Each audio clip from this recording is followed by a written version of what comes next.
আসসালামু আলাইকুম রহমতুল্লাহ।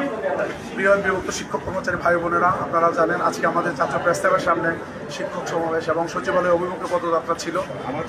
ইতিমধ্যে আমরা ওখানে দুপুর পর্যন্ত ছিলাম এবং অত্যন্ত সুশৃঙ্খলভাবে আমাদের সমাবেশটি চলছে।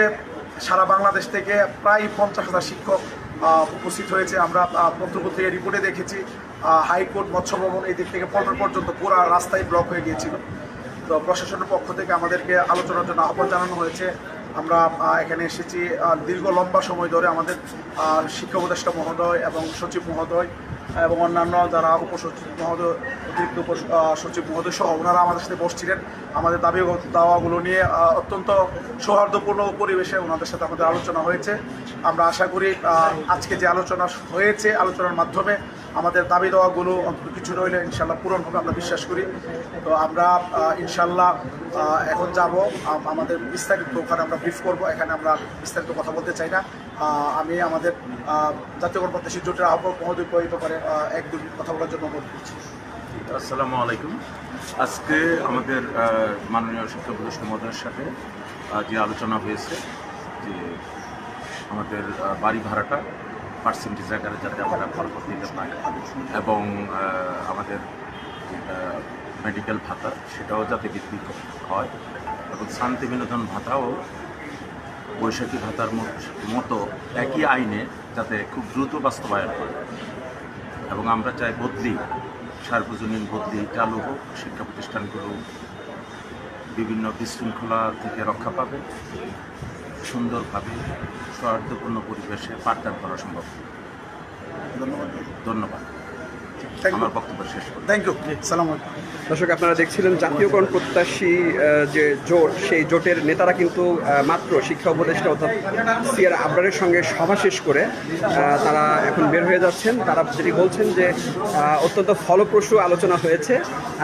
তো শিক্ষকরা হয়তো কিছুক্ষণ পরে তারা জাতীয় প্রেস ক্লাবের সামনে থেকে এই ঘোষণাটি বা সুখবরের যে ঘোষণা সেটি হয়তো সময় দিয়েছে, তারা হিসাব নিকাশ করবে পরে আমাদের যে দাবিগুলি তারা হিসাব নিকাশ করে কয়েকদিন সময় নিয়েছে। তারা আমাদের আচ্ছা ভাই, একটু শুনতে চাই যে আসলে কতটুকু আশ্বাস পেয়েছেন আপনি?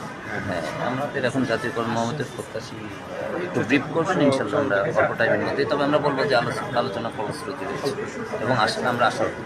আমরা আবার আরেকটা দাবি করেছিলাম সচিব মহোদয়ের কাছে যে মানে সকল এপিভুক্ত প্রতিষ্ঠানের মানে সকল টাকা, যে প্রতিষ্ঠানের যে টাকাগুলো, এই টাকাগুলা রাষ্ট্রীয় কোষাগারে নিয়ে সকল প্রতিষ্ঠান জাতীয়করণ করার জন্য।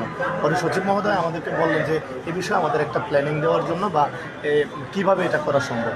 তারপরে আমরা আরও পরে আমরা সচিব মহোদয়ের সাথে কথা বলবো, উনি আমাদেরকে এই বিষয়ে বলছেন। আপনারা কি তাদেরকে কোনো টাইম লাইন বেঁধে দিয়েছেন? যে আমরা টাইম লাইন বেঁধে দিয়েছি বলতে ওনারা যে কথাটা বলছেন, ওনারা বলছেন যে আমরা আপনাদের যে দাবি পার্সেন্টেজ আকারে সেটা নিয়ে আমরা কাজ করতেছি বা আপনাদের প্রস্তাবনাটা আপনারা দেন। তো আমরা আমাদের প্রস্তাবনা দিব এবং আমরা বলেছি যে আমরা কোনোভাবেই থোক বরাদ্দ যেটা আমরা মানি না। আমরা চাই সেই প্রস্তাবনার খেলা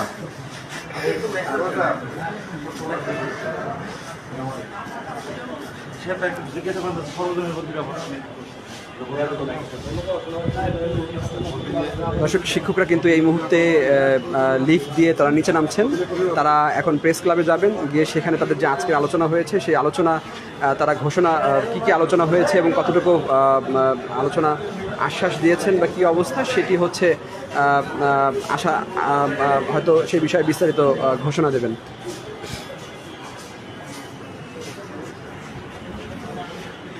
দর্শক, আমাদের আরেকটি প্রতিনিধি দল প্রেস ক্লাবের সামনে রয়েছে। তারা কিছুক্ষণের মধ্যেই সেখান থেকে আপনাদের সঙ্গে পরবর্তী ভাবে লাইভে যুক্ত হবেন। আমরা এখান থেকে লাইভটি আজকে এখানে শেষ করে দিচ্ছি। আপনারা অবশ্যই দ্য ডেইলি ক্যাম্পাসের সঙ্গে থাকবেন।